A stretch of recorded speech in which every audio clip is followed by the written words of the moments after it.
আজকে আমরা দেখব যে পাত সঞ্চালন তত্ত্ব অনুসারে কিভাবে ভঙ্গিল পর্বতের সৃষ্টি হয়ে থাকে।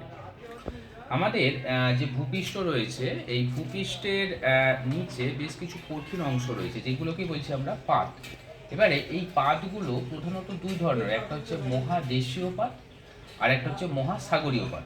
অর্থাৎ আমাদের মহাসাগরের নিচে যারা থাকে, যে পাতগুলো আছে, তাদের বলছি আমরা মহাসাগরীয় পাত। আর মহাদেশের নিচে যে পাতগুলো রয়েছে তাদের বলছি আমরা মহাদেশীয় পাত। এবার এই মহাদেশীয় পাতগুলো কি হয় না হালকা হয়ে থাকে, আর মহাসাগরীয় পাতগুলো হচ্ছে ভারী হয়ে থাকে। এই পাতগুলো কি হয় না আমাদের ভূপৃষ্ঠের নিচে একটা অর্ধতরল স্তর রয়েছে, অর্ধতরল গলিত স্তর রয়েছে, যেটাকে বলছি আমরা অ্যাসথেনোস্ফিয়ার। এই অ্যাসথেনোস্ফিয়ারের ওপরে এই পাতগুলো আমাদের চলমান বা সঞ্চরণশীল অবস্থায় রয়েছে। যখন কি হয় না এই মহাসাগরীয় এবং মহাদেশীয় পাত পরস্পরের মুখোমুখি চলমান হয়, অর্থাৎ মুখোমুখি সঞ্চরণশীল হয়, তখন কি হয় না মহাসাগরীয় পাতটা যেহেতু ভারী, ওটা কি হয় নিচের দিকে নেমে যায়, এবং মহাদেশীয় পাতটা কি হয় না ওর উপরে উঠে আসে।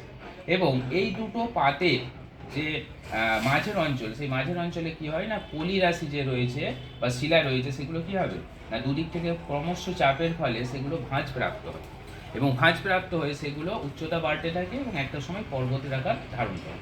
যেহেতু ভাঁজের ফলে এই পর্বতগুলো সৃষ্টি হয়, সেই জন্য একে বলা হয় ভঙ্গিল পর্বত। তাহলে এইভাবে আমাদের কি হয় না পাত সঞ্চালনের ফলে আমাদের ভঙ্গিল পর্বতের সৃষ্টি হয়ে থাকে।